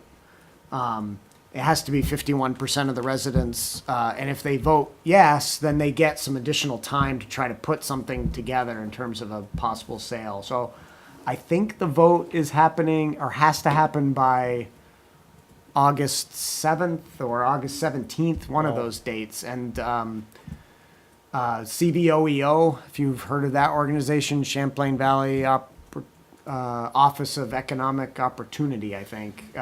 They have a mobile home park sort of advocacy branch, and they are sort of taking the lead of working with the residents to help them work through that vote and see what happens. So at this point, we don't know if the residents are interested in trying to buy it, but our Affordable Housing Committee folks are keeping their finger on the pulse of that one. But with that said, I think it was the Champlain Housing people I met with them, and they haven't bought a park in a very long time. A very long time. They're more interested in apartments. Yeah, so I think it would be likely that It's very difficult to might be that manage one. same Addison County group that, if the residents are interested, might be approached to try to be the Right, nonprofit owner. right, Unless the park residents could actually cough up the money and buy it as a cooperative. And it's not a small amount of money, so. But with that said, Mountain View has never come through on it, which was the last one that was purchased in Hinesburg by the one and only, by the owners. They never stepped up to once it was purchased by the organization, which I can't remember which one it It's is. the Housing Foundation. It's They- it's a quasi-state organization, actually. They that owns still mobile home manage parks. it. They never made the next step to become a cooperative and manage the park. And that's another thing that this woman spoke about, was that's usually what happens. Once it's purchased, then they sort of lose interest or whatever. I don't want to, So it's still managed by the agency that helped them purchase it. Which is a nonprofit agency, so it's- Correct. that's a It's- route to go through. But it's very challenging to manage them, she said. So that's my 2 cents on it. Yeah, the example of one I think is cooperatively owned and well run is the one in Williston, Williston. But isn't that old? That's older Williston Woods. people. Senior housing, which is very It's not exclusively senior, It but isn't? it's I thought it primarily was. so. But Yeah. it's a mobile home park. right, and it's really cooperatively well run. owned. Yeah. And just like a condominium association Yeah. kind of a thing, and it is well run. Yeah. I So actually it's possible. Oh, Oh, yeah. yeah. And Yeah. I actually think that Mountain View is, they do a fairly good job up there. You think so? Well, they have a lot of lots that there's no trailers on them. And they haven't tried to push that, which I think is good because they were too Yeah, they have crammed some in. real septic I issues. mean, they try to be accountable, I think. It's looking better. I mean, we do Yeah. have meals up there. and Yeah. In it Mountain View. surprises me that- And they've done a lot of work to the septics Yep. over the years. Well, it'll be interesting to see what the residents decide. Absolutely. They're in charge at this stage, and if they don't do anything by a certain date, then it'll just get sold. It sounded like from what Carl Bolin told me that there is an interested private buyer. Oh, I'm So, sure there's someone right there with a If the checkbook. residents don't want to purchase it or get a nonprofit involved, it'll just sell to the next landlord. And Yep. I think they're interested in keeping the park. So Oh, absolutely. that's the Affordable Housing Committee's principal interest in it: is one, to advocate for the residents, but two, Keep it. to keep it as a mobile home park because it provides a substantial amount of affordable housing. And it could, if it were sold to Yes. somebody else, they could close it, They turn could. it, redevelop But it. the lot rents are high. It really amazes me how high they are. They're like around $400 on an average. Yeah, it seems to be a profitable Yeah. business venture I mean, to own these parks. Plus, if they have a payment on the home, Did they do how is that? that affordable? Natural gas up there too? Yes. They're in the process of doing that. I don't know that anybody's hooked up yet, but that was part They of the brought deal it with up. the town and the pipeline across to Prags, and Vermont Gas is already in process. That street sign still isn't up. Who was I supposed to call? Jordan Street was the sign they knocked down and didn't put back up. Is it just laying in the road? No, it's not even there. Michael, is it Right. Michael? I guess you Mike told me- Anthony. Mike Anthony. Yeah, the road foreman. I think oversees those. Yep, he puts them in. All right. Motion to adjourn? So moved.